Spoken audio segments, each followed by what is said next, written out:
জনাব আজহারুল ইসলামের মুক্তির দাবিতে মাঠে নামতে বাধ্য হবে। অবিলম্বে আমাদের পাওনা আমাদের কাছে ফেরত দিন। মিথ্যা মামলায় যত নেতৃবৃন্দকে আটক করা হয়েছিল একে একে সকলেই মুক্তি পেয়েছেন, কিন্তু আমাদের কলিজার টুকরা বাংলাদেশ জামাতে ইসলামের তৎকালীন ভারপ্রাপ্ত সেক্রেটারি জেনারেল জনাব এটিএম আজহারুল ইসলাম এখনো মুক্তি পাননি। কেন তিনি মুক্তি পাননি? জনতার দাবি তাকে এখনই মুক্তি দিতে হবে। তিনি মজলুমদের প্রতীক। এক এক করে আমাদের সমস্ত শ্রেষ্ঠ নেতৃবৃন্দকে তারা খুন করেছে। আল্লাহ তাআলা তার একজন বান্দাকে জীবিত রেখেছেন। সম্মানের সাথে অবিলম্বে আমাদের বুকে তাকে ফিরিয়ে দিন। যদি গড়িমসি করা হয়, বাংলাদেশ জামাতে ইসলামী জনসম্পৃক্ত ন্যায্য দাবি সহ জনাব আজহারুল ইসলামের মুক্তির দাবিতে মাঠে নামতে বাধ্য হবে। বাংলাদেশের মানুষ মঈন ফখরুদ্দিনের দুঃশাসনের 2 বছর, পরবর্তী শেখ হাসিনার ফ্যাসিজমের 15.5 বছর, এই 17.5 বছর ভীষণ কষ্ট এবং যাতনার মধ্যে ছিল।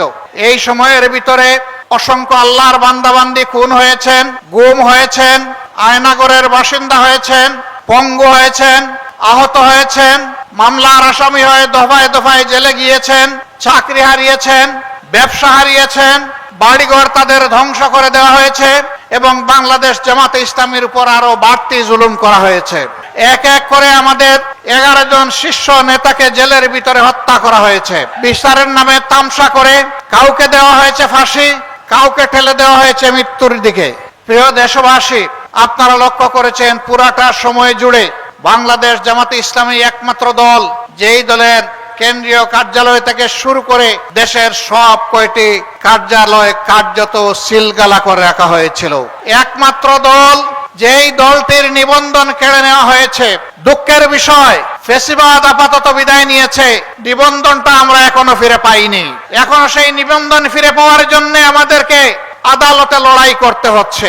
এটি বাংলাদেশের জন্য লজ্জার বিষয়। যাদেরকে দেশপ্রেমের কারণে, যাদেরকে অন্যায়ের কাছে, ফ্যাসিবাদের কাছে মাথা নত না করার কারণে যাদের নিবন্ধন কেড়ে নেওয়া হলো, তাদের নিবন্ধনটা পরিবর্তনের সাথে সাথেই তাদের হাতে ফেরত দেওয়া উচিত ছিল।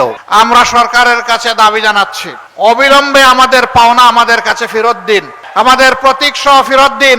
আমাদের উপর জুলুম করা হয়েছে, এই জুলুমের অবসান হোক।